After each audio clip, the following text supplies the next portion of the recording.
good stuff there. As you alluded to, this is a way to help get more eyes on the NBA early on in the season with football going on and all of that. And to that kind of thing, I wanted to bring up just the national televised games. Last year, we always see that the Lakers get a whole bunch of games. We see that the Warriors get plenty of games. This year, I think this is the list from last year. So last year, the Warriors had 24 games. The Celtics had 23. Lakers had 23. And a few others you see there notably. A few teams at the bottom. The Spurs had 4, who surely will jump up this year. The Thunder should get a few games there. We'll discuss that a little bit. I also wanted to point out this year already announced the Kings will have 6 games on TV, 5 on ESPN, and another 11 on NBA TV. So salute to them for having the beam get more of a spotlight. So good stuff. But back to that list, what teams beyond the obvious deserve national attention this year? Can you go back to that the previous screen you had? This is last year's list, just to reiterate. But right. For a premise, at least. Yeah, just some teams that were near the bottom that maybe should get more. I agree with you. The Thunder will be very interesting with that young core. The Spurs, as you said, Shea has been stamped as a superstar by pretty much everybody at this point. Yeah, I mean, he was first team All NBA, correct? Even if it's premature, whatever. So I think they will make sure that a guy like him will get a spotlight. Chet's back in the fold. Absolutely. And they just got, who else did they just get? My apologies. They just got somebody else too. Draft picks? Or maybe not.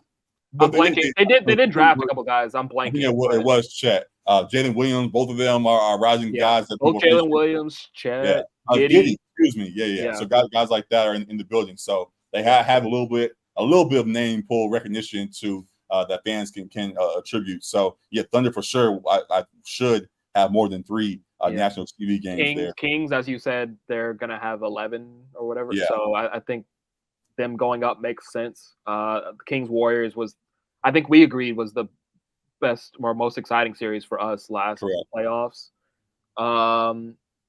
I think that's it as far as like the bottom of the barrel teams that should get more shine. Because some of them got to prove it to me. Some of them potentially can make improvements. Like we talked about it a few times now. You think Houston just now, the Rockets, they should get more. I'm saying like they got to prove it to me. I don't think if I was the league, I wouldn't immediately be putting them more in marquee matchups, like on nationally televised games. Well, for example, just a point. Who should have more national TV games, the Rockets or the Bulls? I'd say the Rockets. Probably about the same. I think the Rockets may be more intriguing. Sure. But probably about the same. That was the point, though. So, and looking at it that way, I do think they have room to bump up a little bit. They can maybe sneak in one TNT game somewhere in there versus one of them top teams, of course. And the Nets are probably coming down. Oh, Nets are probably coming down, and the Grizzlies. Down. Yeah. But most of them at the top, I think, will stay at the top, though. With the Grizzlies, you don't think they try to highlight Ja's return when he does get back? It might not be 19 again, but will it be 15 with a bunch at the back end of the season after his first 25 games? Do you think they want to highlight him? I don't know that they want to highlight him. That's what I'm asking you. Oh, I thought you were more of the thought that they would want to highlight. No, I'm asking you, I don't think so. Do they want to highlight him? He was a guy that's supposed to be the face of the league. I don't think they want to highlight him. I think it will be discussed, obviously, when it's his first game back. I think that will be a media point for sure. They don't want to make a redemption story because you also got Triple J over there too, who's supposed to be the Defensive Player of the Year. So you got pieces beyond Ja to give you an attraction. Yeah, I mean, there's different ways to spin it. Like you could spin it for the redemption arc for sure. Mm-hmm. And I guess kind of will depend too, like how they're playing without him. Right. Like because if they're kind of in middle of the road and they have a chance to make a jump, maybe they will want to do like the kind of the positive spin and more media attention. Mm-hmm. But I think they'll probably want to keep it more under the radar than they will want to broadcast it. Yeah. Okay.